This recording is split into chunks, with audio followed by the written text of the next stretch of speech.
Bienvenue aux Pépites de Dieu. Aujourd'hui, je voudrais faire un témoignage. Je voudrais témoigner de la puissance de Dieu dans nos vies lorsque nous arrêtons les murmures et les plaintes.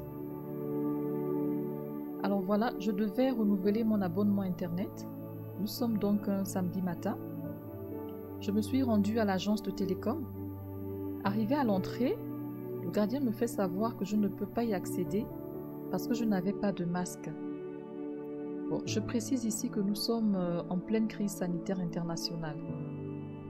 Et là, j'ai envie de lui dire qu'il devrait en informer la clientèle, que ce n'était pas normal, je voulais me plaindre en fait.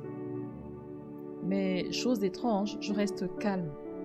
J'acquiesce, alors que je savais que j'allais devoir revenir pour éviter d'être sans connexion tout le week-end. Et pendant que je rebrousse chemin, j'entends cette petite voix-là qui me dit que ce n'est pas normal, que je reparte sans rien dire à ce gardien qui m'a interdit l'accès, etc. Mais j'arrive à résister à cette voix. J'arrive à la maîtriser et je repars chez moi pour récupérer le masque. En chemin, je réalise que je n'ai pas assez de cash sur moi. Et donc, il me faut faire un retrait au guichet automatique.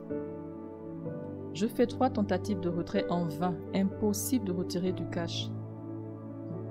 Je décide de me rendre au comptoir de la banque. Et là, j'attends pendant 20 minutes avant de me faire entendre que je ne peux pas effectuer un retrait parce que je n'ai pas mon chéquier sur moi. Bref, après échange avec le manager de la banque, celui-ci me facilite l'accès et il me facilite le retrait au bout de 20 autres minutes. Donc du coup, j'ai perdu au moins 3 quarts d'heure à la banque, chose qui n'était pas prévue. Donc de retour à l'agence de télécom munie de mon masque cette fois, je trouve une file d'attente interminable jusqu'à l'extérieur. Et pour cause, nous sommes un samedi de fin de mois. Je décide donc de me rendre à une autre agence à 10 minutes en voiture. Arrivé sur place, même situation, longue file d'attente jusqu'à la route. Et à ce moment, je me dis, ok, je repars à la première agence, vu qu'elle est plus proche de mon domicile. Et précision très très importante, depuis le début de tous ces déboires-là, à aucun moment je me suis plainte. À aucun moment j'ai émis des murmures. À aucun moment je me suis sentie frustrée ou mal à l'aise ou autre, non. Et pourtant j'avais une journée bien planifiée avec un programme bien précis qui était complètement déjà décalé avec tous ces désagréments-là. Mais curieusement, je ressentais une joie, je ressentais une paix intérieure. Et j'étais même en action de grâce parce que c'était tout simplement une belle journée ensoleillée, tout simplement. Alors, arrivé à l'agence de départ donc, je trouve une file d'attente encore plus longue que lors de mon premier passage. Et vu sa longueur, je devais y passer au minimum 2 heures avant d'être servi. Je me positionne donc dans la file, tranquillement, pleine de patience. Et au bout de 10 minutes, le gardien vient prendre la température au client en attente. Et là, il arrive en face de moi et il me demande d'aller à l'intérieur directement sans faire la queue. Je n'en revenais pas. En fait, il m'avait reconnu. Vu que je m'étais déjà présenté quelques heures avant, en matinée, il voulait m'éviter de refaire la file d'attente à nouveau. C'était incroyable.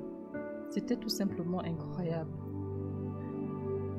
Finalement, j'ai passé à peu près 15 minutes seulement à l'agence, alors qu'au vu de l'affluence, j'aurais dû y rester au minimum 2 heures de temps. Waouh!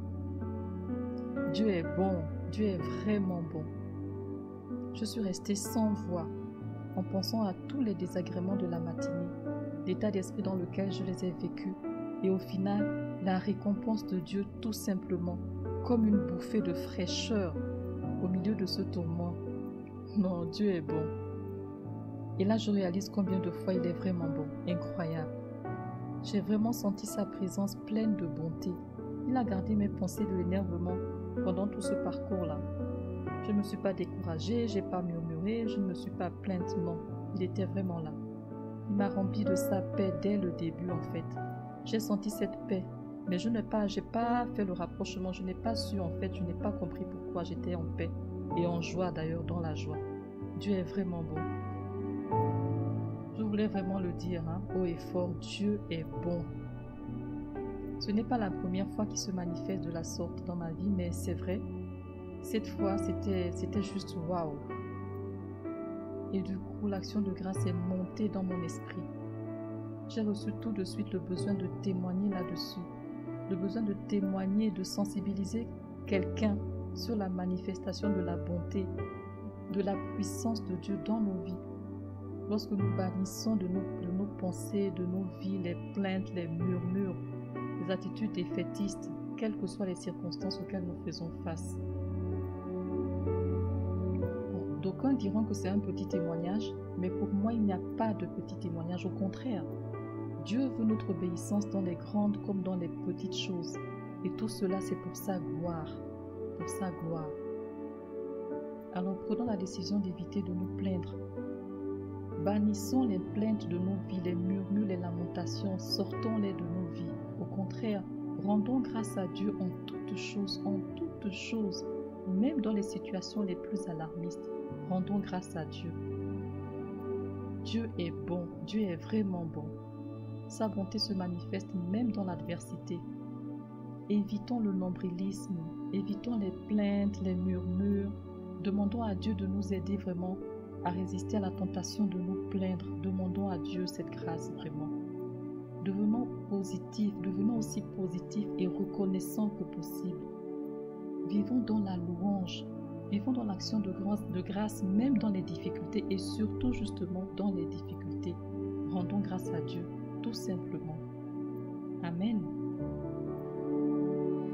Alors voilà, je tenais à partager donc avec vous ce témoignage qui, j'espère, va contribuer davantage à notre édification spirituelle.